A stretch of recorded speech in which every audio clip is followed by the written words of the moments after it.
छोड़ रखा है वह। मैं तो उसके साथ चला गया था एक बार। ऐसे 64 लाख भगवान से विमुख हो गए। सतगुरु भी चाहते थे ये बोझ सिर तो पड़े, अब ये समझ नहीं पा रहे। गरीब बड़ुआ बड़ुआ सबक है, कोई न जाने खोजे। दास गरीब कबीर करम, बाटत सिर का बोझ। कि उस लीला को कोई नहीं समझ रहा था, वो तो अपने सर का बोझ, ये पूरी आस्था थी नहीं उन शिष्यों की, इसलिए इनको पटक रहे हैं, ठा के सर पर अपना बोझ हल्का कर रहे हैं। बच्चों, गुरुद्रोही नहीं बने तुम उस समय, सतगुरु विमुख हो गए। तो कबीर साहब कहते हैं, सतगुरु विमुखा युग युग रोहै, मानुष जन्म पाके खो। सतगुरु संगत छोड़ के लाख वर्ष जबकीन, इंद्रिय कर्मला मोक्ष हो रह काल के आदि। इसके लिए बहुत से प्रमाण आपको दिए गए हैं। जैसे राबिया सतगुरु विमुख हुई थी, गुरुद्रोही नहीं हुई थी वो। 4 साल दाता ने कितनी मेहनत करके उस बेटी के लिए, फातिमा के लिए, उनकी भेड़ बकरियां के बीच में बैठ के उस बदबू में उस प्यारी आत्मा जो दलदल में फंसी पड़ी थी, राबिया को ज्ञान सुनाया, बेटी अल्लाह खुदा की भक्ति करनी चाहिए, ये जीवन थोड़ा ही है, इसमें कभी भी मृत्यु हो जाएगी, फिर पता नहीं कहाँ जन्म होगा। कई दिन लगातार ये बात करते करते लड़की कहती थी कि महाराज, हम इबादत करते हैं, नमाज करते हैं, सारा कुछ करते हैं। उसका सारा अंधेरा हटाया, लड़की का समझ में आ गई, सृष्टि रचना बताई। 4 साल भक्ति करी, और कोई साथी था नहीं, दूसरा भक्त भाई बहन इस मार्ग के बताने वाला। समाज के प्रभाव से परमात्मा वाली सत साधना छोड़ दी, क्योंकि सत्संग ना सुनने से इस तरह मैल आवेगा, ये भूल जरूर पड़ जाती है। क्योंकि गलत बताने वाले तो सारा समाज, सारा वही साधना सब कर रहे थे, तो वही अपनी साधना करने लगे। लेकिन ये प्रेरणा इतनी होगी थी कि शादी नहीं कराऊंगी, मोक्ष पाऊंगी, सारा कुछ हो गया था। लेकिन माता पिता को टेंशन होगी कि लड़की को घर पर नहीं रख सकते, तो कह दिया बेटी या तो निकाह करा ले, नहीं तो अब दोनों मराएंगे। लड़की ने विचार कर लिया कि माता पिता की हत्या का दोष मुझे लगेगा, इसलिए यस कर देती हूँ, अपने पति से बात करूंगी। निकाह करने की यानी शादी की हाँ भर ली, और ब्याह हो गया, अपने पति के घर चली गई। वो एक अच्छा अफसर था, साहब था, नेक आत्मा था। राबिया ने स्पष्ट कर दिया, बात सुनो मेरी, मैं भक्ति करना चाहती हूँ और मैं संतान उत्पत्ति नहीं करूंगी। अगर आपने जोर जबरदस्ती कर दी तो मैं फांसी खा के मरूंगी, ये फाइनल सुन लो। उसके पति ने कहा कि एक बात बता राबिया, जब निकाह हुआ आपने स्वयं कबूल किया था, मैं निकाह कबूल करती हूँ। मुसलमानों के अंदर एक विशेष बात है कि लड़का लड़की चाहेंगे तो ब्याह होगा, ना हुआ नहीं। तो तेने उस समय कबूल क्यों किया था? राबिया बोली, मेरी मजबूरी थी, समाज का दबाव था मेरे माता पिता पर। मेरे माता पिता ने शर्त रख दिया तो शादी करा ले, नहीं हम दोनों मरेंगे, तो इसलिए मैंने शादी कर ली। अब आप पर फैसला है, वहां तक 2 मरे थे, भी आए 1 मरेगी, मैं भक्ति करूंगी, ये मेरा फाइनल फैसला है। तो समझदार था, मुसलमान कई कई शादी कर लेते हैं, उसको इसकी कोई समस्या नहीं थी, परमात्मा की दया से गुजारा भी खूब था। वो बोला, राबिया बात सुन ले, जैसा समाज का दबाव तेरे ऊपर था, तेरे माता पिता पर, ऐसा समाज मेरा भी है, और यहाँ मुझे भी जवाब देना भारी हो जाएगा अगर तू इधर उधर जाओगी। तो जाइए भक्ति के लिए, इसलिए घर में रहेगी, मेरी तरफ से मेरी बहन होगी, संसार की दृष्टि में मेरी पत्नी बढ़कर रहना होगा। राबिया ने कबूल कर लिया, यस कर दी। उसने अपने और विवाह करा लिया। जब वो होगी 50 साल के ऊपर, हज करने चली। उसके पति ने कहा, आपके लिए मैं गाड़ी घोड़ा ऊंट तैयार करवा देता हूँ, अरे जाओ, बहुत खुशी की बात है, मुझे भी पुण्य मिलेगा आपके सहयोग में। वो कहने लगी, मैं पैदल जाऊंगी। यानी भावना अलग होती है भगत की, या धार्मिकता रंगी हुई होती है पिछले जन्मों की। वो चल पड़ी, पैदल चल पड़ी। रेगिस्तान ज्यादा होते थे उस टाइम, सभी जगह सूखे पड़ते थे। मक्का में चली, मक्का के राह पे काफी सफर तय करने के बाद एक कुआं आया। उस कुएं पे ना बाल्टी थी, ना कोई रस्सी थी। वो लगता था उसमें गिर गई थी। उधर एक कुतिया बहुत प्यासी थी, प्राण जानने हो रहे थे उसके। राबिया को समझते देर नहीं लगी। वह कभी राबिया के पैरा में आवे, कभी कुएं की तरफ जावे। बहुत बुरा हाल था उसका। उसके छोटे छोटे बच्चे भी थोड़ी सी दूरी पर विलख रहे थे। उस पुण्यात्मा ने, धार्मिकता भर दी थी दाता ने उसमें, अपने सिर के बाल पाड़े, उसकी रस्सी बांटी, 5-5 4-4 बाल लेकर, और लंबी रस्सी गांठ डाला का बना के अपने कपड़े उतार के उस रस्सी के कपड़े बांध गए। पहले मोटे मोटे कपड़े होते थे सूत के, और वो बहुत पानी सोख लेते थे। कुएं में बाल्टी की तरह डाले, बाहर लाकर उनको नचोड़ा। एक मटके का केकरा सा पड़ा था, टुकड़ा फूटा हुआ, उसमें पानी भरती गई, कुतिया पी गई 2 किलो पक्का पानी, और पी कर चली गई। अब उसने अपने कपड़ों से, गिल्ले कपड़ों से सिर का ब्लड साफ किया, और झाड़ झूड़ के कपड़े, गर्मी के दिन थे, ठीक सा मौसम था, वो कपड़े निचोड़ कर पहन लिए और सफर पर चलने को तैयार हुई। इतने में वो मक्का मकान उठ गए, वो महल मंदिर, वो कब्बा उठ गए और कुएं के साथ आकर लग गया, जैसे प्लेटफार्म पर ट्रेन आकर लगती है। राबिया के देख आश्चर्य का ठिकाना नहीं कि मक्का ही आ गया, मैं तो मक्का ही जाना था, पटदे चढ़ गई। उसके अंदर बड़ी बढ़ते उठ लिया, चढ़ते उठ लिया, उड़ के चल पड़ा। उधर से अब्राहिम सुल्तान अदम पहले किसी और जन्म में था। जैसे परमात्मा गरीबदास जी कहते हैं, वाहन गरुड़ कृष्ण असवारा, लक्ष्मी डोरे चौर पारा, असुर निकंद मेड़ी में। अब गरीबदास जी को कृष्ण विष्णु दिखाई देता, और कृष्ण को ज्यादा लोग मानते हैं। इसी प्रकार उस समय जो अब वर्तमान में वाणी बोली गई, अब्राहिम सुल्तान को अधिक जानते हैं, इसलिए सुल्तान अदम का जिक्र किया, जो कि पहले ये किसी और शरीर में था, राबिया के समकालीन था। सब कहने लगे, भाई मक्का कहाँ गया, मक्का कहाँ गया, मंदिर कहाँ गया।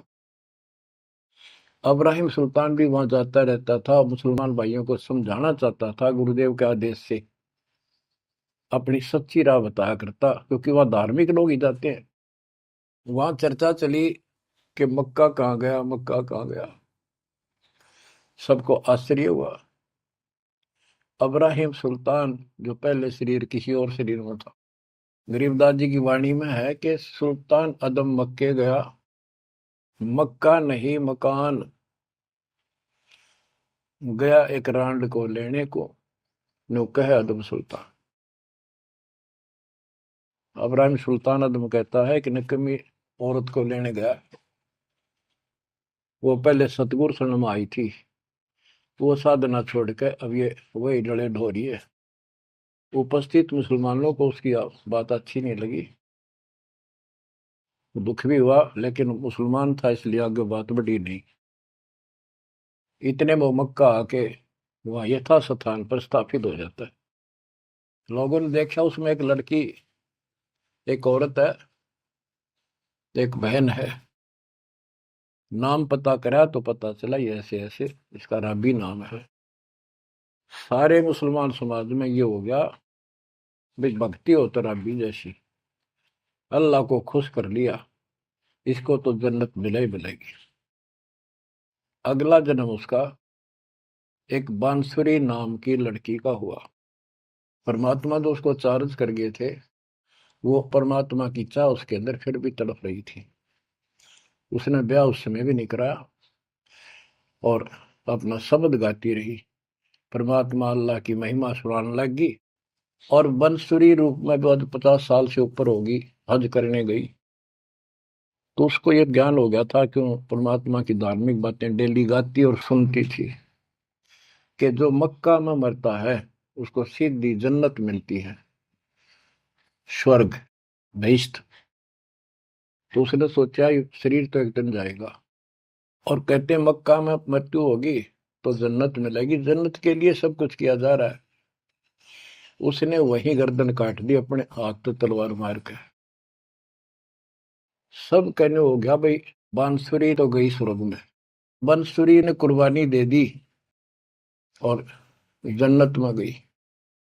अगला जन्म उस फातिमा का कर्महीन का वैश्या का बना। 2 जन्म कति ब्रह्मचर्य के पालन कर लिए, आखिर में सारी कसर काट दी काल ने। परमात्मा कहते काल के षड्यंत्र को तुम तक ये समझोगे, ब्रह्मा विष्णु महेश अभी तक नहीं समझ पाए। फिर दया करी दाता ने, वो गंदा नरक भोग के वह फिर मरी। एक शेख तकी नाम का सिकंदर लोधी राजा का धार्मिक गुरु था, और ये भी कहते वो उनका एक प्रधानमंत्री भी था। जो भी उसके घर जन्म हुआ, उसका 12-13 वर्ष की होकर वह मर गई, कब्र में दबा दिया गया। एक दिन परमात्मा ने ऐसी लीला करी, क्योंकि सोचल छिद्र मैं करूं अपने जन के काम तो उनका था सारा उस बेटी के लिए। शेख तकी के ने जब सारे हथकंडे अपना लिए, कबीर साहब आयरा नहीं, मुर्दे जिंदे कर दिए। उसने कहा वो तो सदमे में था, कमाल, रामानंद जादू जंतर ते जिंदा कर दिया। जब जानू मेरी बेटी कब्र में दब रही है, उसको जिंदा कर दे। कई दिन हो गए, 15-16 दिन हो गए। परमात्मा ने कहा ठीक है भाई, सब इकट्ठे कर लो, मुनादी करा दी, उसने खुद करा दी, कहा जिसकी पोल खुलेगी। परमात्मा ने समय बता दिया, उस दिन करूंगा जिंदा। हजारों आदमी सिकंदर लोधी शेख तकी कब्र फुड़वा दी, वहां इकट्ठे हुए, कब्र फुड़वा दी, लड़की का शरीर था। तो परमात्मा ने कहा शेख तकी तू कोशिश कर ले, कदे 5-6 नंबर बनाओ है, और कहे या सदमे में थी। दूसरे बोले जी अगर ये इस तरह कुछ इल्म होता, अपनी बेटी ने कौन कब्र में दब मिट्टी में, आप दया करो। कबीर साहब ने कहा हे शेख तकी की बेटी जीवित हो जा, नहीं हुई। दूसरी बार कहा यही, नहीं हुई। शेख तकी ने भगड़ा पा दिया, नाचन लग गया कि डोंगी की पोल खुल गई, देख लो, कहूं था ना मैं, कभी मुर्दे जिंदे होते हैं, ये तो कयामत के समय होते हैं। तब परमात्मा बोला डट जा बंडेले, रुक। तब कहा हे कबीर की बेटी, आत्मा जहां भी है वापस आ, शरीर में प्रवेश कर बेटी, और बाहर आ। इतना ही कहा था, शरीर में कंपन हुई, लड़की उठी, मालिक के चरणों में आके दंडोत प्रणाम किया, और खड़ी होकर 1.5 घंटे अपने पिछले कर्म, वो पाप बकवाद गलती सारी दोहरा दी, और अपने भगवान के साथ चली गई। परमात्मा ने कहा जा बेटी, अपने पिता के साथ, शेख तकी के साथ। लड़की बोली मेरा बाप आप हो। इनका तो इतना संस्कार था, इन दाब दी मट्टी में। अब इनका मेरा कोई संस्कार नहीं था, आगे मेरा पशु जुन्नी में जाने का नंबर था, और ये भगवान वहां गए, धर्मराज के दरबार से मुझे बाई फोर्स लाए। तो बच्चों कहते गोरख से ज्ञानी गणे सुखते जति जिहान, सीता सी वो वारिया दूर संत स्थान। ये बड़े बड़े लतीफेदार भाषण करते हैं, सत्संग सुनाते हैं। कहते हैं बीजक की बात कह बीजक नाही हाथ, पृथ्वी डोबड़ उतरे कह मीठी बात। बच्चों प्रसंग चल रहा था सत्संग का, सतगुरु रखा योगी गुरु है। तो इसी प्रकार हम सतपुर विमुखा हुए जब आज तक रो रहे हैं। हमारे वो कुछ भक्ति करा कर चार्ज कर गए थे, जिस कारण से अपने को मनुष्य जीवन मिलते हुए आ रहे हैं, और भक्ति की चाह भी है। यह गलती फिर न दोहराई। अब नित्यानंद का जो प्रसंग था उस पर आता हूँ। और सत्संग चला के कोट जन्म तन भ्रमत हो गए, कुछ नहीं हाथ लगा रे, कुकर शुकर खरबा हो रे, कौ वाहन सुगा रे, कोटि जन्म राजा की ना। महावीर जैन जैन धर्म के 24वें तीर्थंकर राजा बने, महाराजा बने, स्वर्ग में देव बने, फिर कुत्ते गधे शूर बने। खाक है फिर के चाटव देव पद नजर गदाय बन गया आखिर। इंद्र कुबेर इसकी पदवी, ब्रह्मा विष्णु महेश के पद पा चुके हो आप। इंद्र तक की पदवी पाई है और फिर यहीं भटक रहे हैं। दो जग भीष्ट सभी ते देखे, स्वर्ग नरक सभी धक्के खा चुके, भटक चुके हो राजपाट के रसिया। तीन लोक से संतुष्टि नहीं है, ये मनभोगी खसिया। कोई एमएलए बन जाए, सरपंच बने, मन में आता चेयरमैन बनो। चेयरमैन भी बन जाता है, वे एमएलए में बात बने। मर पड़ का एमएलए कभी बन जाता है, तो सोचा मंत्री बनो जब बात बने। एमएलए में कोई नहीं पूछता। मंत्री यूं सोचता है चल तो मुख्यमंत्री की है, हम तो टाइम पास कर रहे हैं। मुख्यमंत्री बनने के बाद उसकी तड़प हो जाती है प्रधानमंत्री बनूं तो बात बने। वो बनेगा कि ना बनेगा, इतना मृत्यु हो जाएगी, फिर गधा बनेगा। बच्चों तीन लोग क्षेत्र पतना ही है मन भोगी खसिया। सतगुर मिले तो इच्छा मेटे, पद मिल पदेश समाना, चल हंसा उस लोक पठाऊं जो आदि अमर स्थान। कि सतगुर मिलेगा तो इन बकवादों से मन हटाएगा और कहेगा चल हंसा उस लोक पठाऊं जहां कभी मृत्यु नहीं होती। चार मुक्ति जहां चंपी करती, माया होरी दासी। यहाँ चार मुक्ति प्रमुख मानी गई है, और ये थोड़े समय की होती है। जैसे शालोक, जिस देवता की भक्ति करे उस देवता के लोक में चला जाएगा। शारूप, उस देवता का रूप जैसा बना के वहां रहेगा। सामीप्य, उस अपने देवता के साथ समीप रहेगा। तो इस प्रकार की चार मुक्तियां, लेकिन रहेंगे कितने दिन, उसका समय सीमित होता है। वो चारों मुक्ति भी नष्ट होती है, वो भी हाथ से चली जाती है, फिर कुत्ता गधा सुअर बनता है। और वहां सदा रहेंगी ये सतलोक में। हाय हाय। चार मुक्ति जा चंपी करती, माया हो रही दासी। दास गरीब अब पद पर से, मिले राम अविनाशी। के चार मुक्ति जा चंपी करती, यानी चरणों में पड़ी रहेंगी, सदा के लिए भगवान के साथ रहेंगे। और इस धन संपत्ति की वहां कमी नहीं, भरे पड़े हैं खजाने आपके। दास गरीब अब है पद पर से, वहां कभी भय नहीं किसी चीज का, मौत का भय। सबसे बड़ा डर यहाँ मौत का है, वो जाते खत्म होगा। दास गरीब अब है पद पर से, मिले राम अविनाशी। ब्रह्मा विष्णु महेश नासवान, ब्रह्म नासवान सरपुरुष, अक्षर पुरुष ये नासवान, देवी नासवान, और देवताओं की जिक्र के करूं। गीता प्रमाण देती है दूसरे अध्याय के 12वें श्लोक में, चौथे अध्याय के 5वें श्लोक में, और 9 में, और 10वें के 2 में। गीता बोलने वाला इनका ब्रह्म कहता है काल, कि तेरे मेरे बहुत जन्म हो चुके अर्जुन, तू नहीं जानता, मैं जानता हूं, आगे भी होंगे। मेरी उत्पत्ति हुई है, ये देवता नहीं जानते। तो बच्चों वो अविनाशी राम दूसरे अध्याय के 17वें श्लोक में कहा है, 18वें के 46 में, 18वें के 61 और 62 में, और 15वें अध्याय के 17वें श्लोक में बताया। उत्तम पुरुषत्व परमात्मा इति उदारते, यह लोक तरम आविश्य वृत्ति अवेश्वर है। वो अविनाशी भगवान मिलेगा वहां पर। कबीर साहब कहते हैं यहाँ भी तुम, जब तुझे राजपाट भी चाहिए हमारा इधर ले ध्यान। यहाँ राजपाट कैसा देंगे आपको, और संसार के लोगों से ज्यादा सुविधा देंगे परमात्मा। और कहते हैं जिसके मन में परमात्मा की भक्ति है तो फिर के इंद्र का राज। उसको कभी नफरत हो जाती है श्राद्ध से तो महाराजा बन जाता है।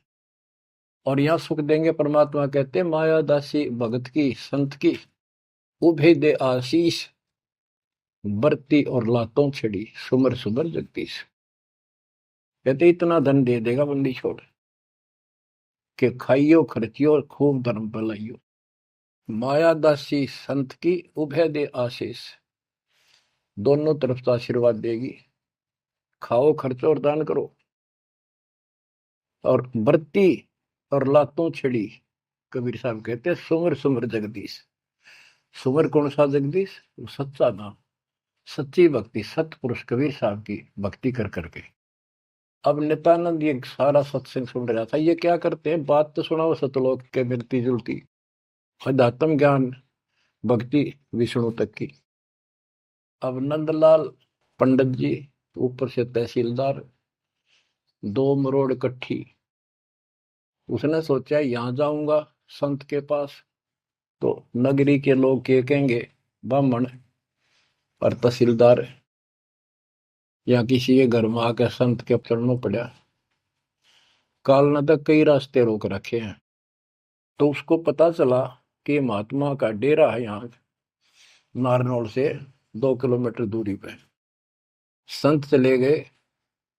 अगले दिन, उस दिन तक खूब विचार किया। सुबह सुबह घोड़े पर बैठ कर, जो सरकार की तरफ से मिलता था उनको, आश्रम में चला। संत जी सिर को उस तरह फिरवा रखा था और सुबह सुबह इजी मूड में घूमने के लिए उसी रास्ते आ रहे थे जिस रास्ते वो नंदलाल जा रहा था तहसीलदार जी। अब ये ब्राह्मण उस टाइम सारे सोन को सोन घड़ी मान्या करते। उसने सोचे देख यो मन उस बाल कटवा के आगे आ गया मेरे, और मैं कितना अनमोल काम करना जाऊं था, आज गुरु बनाना जाऊं था, अपने जीवन का सौदा करना था। यो कसोन हो गया, कुसोन अपलक्षण हो गया। तो उसने अपने मन में सोच लिया इसके टोले मार दे 2 शर्मा उंगली, यो कसोन मिट जाएगा। हम भी पहले क्या करते ना, बच्चे थे जब, के झूठ बोला पाप लगेगा, न बोला उंगली पर उंगली धर कर बोली थी, कोई ना लगा पाप। ये अपनी बनावटी बातें थी, उंगली पर उंगली चढ़ा ली थी इसलिए पाप ना लग गया कर।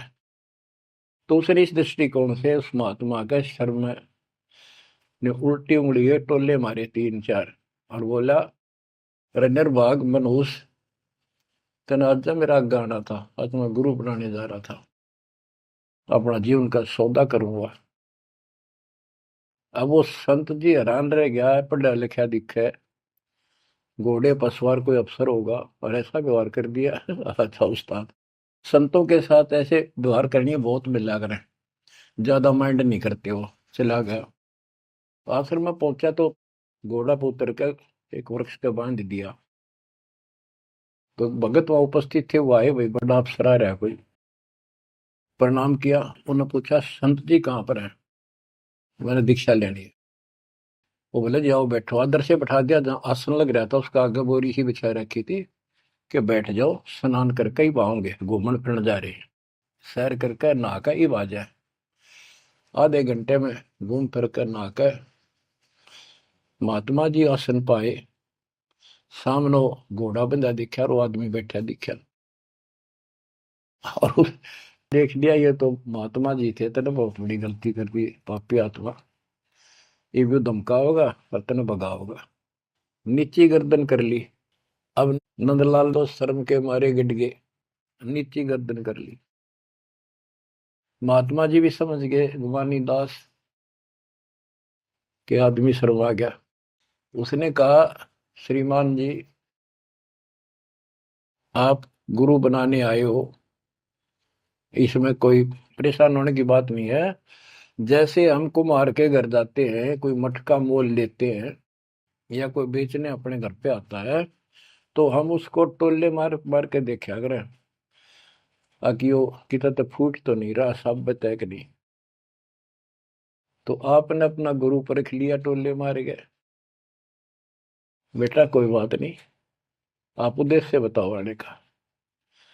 और परमात्मा ने उसकी या अकड़ तोड़नी थी कि संत ऐसे होते हैं। बच्चों संत तो स्वभाव तो सबका ही अच्छा होता है, बात यहाँ बिगड़ रही है कि सच्ची राह ना होने से फिर के चट अच्छी भाषा न अच्छे बोलना न। गोरख से ज्ञानी गणे सुख दे जती जिहाद, सीता शिवो बारिया संत दूर स्थान। नित्यानंद तो चरणों में पड़ गया, रो है कि भगवान मैं सारा अपना अपनी इंट्रोडक्शन दी, सारी पहचान बताई। ऐसे ऐसे मैं नारनौल के नवाब के यहाँ तहसीलदार हूँ, और परसों आपका सत्संग रात ने सुना, मेरी आंख खुल गई, मैं मोक्ष चाहता हूँ। उसने जैसा जंतर मंत्र दिया उसने शिरोधार्य कर लिया और भक्ति करने लग गया। इतना प्रेरित हो गया कि नौकरी भी छोड़ दी, और गुरुजी तो चले गए, वो अपना घर त्याग के उस मंत्र को साथ लेकर एकांत स्थान जंगल की खोज करने लगा। तो हरियाणा में यहाँ एक माजरा गांव है, बेगोवा है, बास है, इन 3-4 गांवों की सीमा इकट्ठी है। वहां एक तालाब बना हुआ था, जोड़ी सी, उस पर काफी जंगल नंबर, जंगल तो वैसे पहले बहुत होते थे सारे, उसको जटेला जोड़ बोलते। वहां आकर उसने अपना शेष जीवन बिताया। भक्ति सही नहीं थी, आदमी खरा था, परमात्मा की चाह खूब थी, पिछला संस्कार कोई प्रबल था, लेकिन भविष्य जीरो था उसका।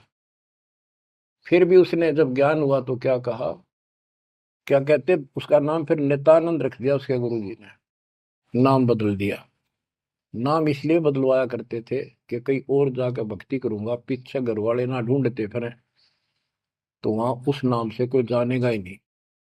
तो क्या कहते हैं नित्यानंद जी, फिर अपने विचार व्यक्त करते हैं अपने फॉलोअर के सामने। ब्राह्मण कुल में जन्म था मैं करता बहुत मरोड़, और गुरु गुमानी दास ने दिया को बदगढ़ तोड़। जाति का अभिमान, पोस्ट का अभिमान, धन का अभिमान, और पहलवानी पहलवान हो जा काया का अभिमान, ये जीव का दुश्मन होता है। ब्राह्मण कुल में जन्म था मैं करता बहुत मरोड़, बड़ा अहंकार था मेरे में, गुरु गुमानी दास ने दिया कोबद गढ़ तोड़। ये कोबद का गढ़ था, एक कति तोड़ दिया। आखिर तुझको कौन कहेगा, गुरु बिन आत्म ज्ञान, मन ने की करने दो दिन का मेहमान। बच्चों, सतगुर पूरा मिला नहीं, रही अधूरी सीख, तेली के रे बैल जो चले एक नहीं भीख। पूरा सतगुरु ना मिलने से इतनी पुण्यात्मा फिर कर्म फोड़ कर चली गई, स्वर्ग तक गई है, फिर जन्म लेगी। उसने तो आनंद किया। बच्चों, ये सारा कुछ निष्कर्ष देकर दास आपको, हीरे मोती लालों को आपकी पहचान बताना चाहता हूँ कि तुम क्या प्राप्त कर चुके हो, आपकी कितनी अच्छी किस्मत, कितना गुड लक है। आंख खोल लो, मैं कोई बालक नहीं, कोई डूम बाट नहीं हूं, मैंने कोई स्वार्थ नहीं तुम्हारे से। आप मुझे अपने दिखाई देते हो, आप मुझे भगवान के बच्चे दिखाई देते हो, मुझे अपनी नौकरी खरी दिखाई देती है तुम्हारे कारण। मैं अपनी ड्यूटी पूरी करूंगा, भगवान का दोषी नहीं रहूंगा। मेरी उम्र देख लो, आपके लिए भौंक रहा हूं, कुत्ता हूं परमात्मा का, गुरुदेव का। जागो थारी भला, ना जागो थारी मर्जी। आशा करता हूं जागोगे, सतभक्ति पर लागोगे, इस गंदे लोक को त्यागोगे, सतलोक में जाकर स्थान पाओ। परमात्मा आपको मोक्ष दे, सदा सुखी रखे। सत्संग।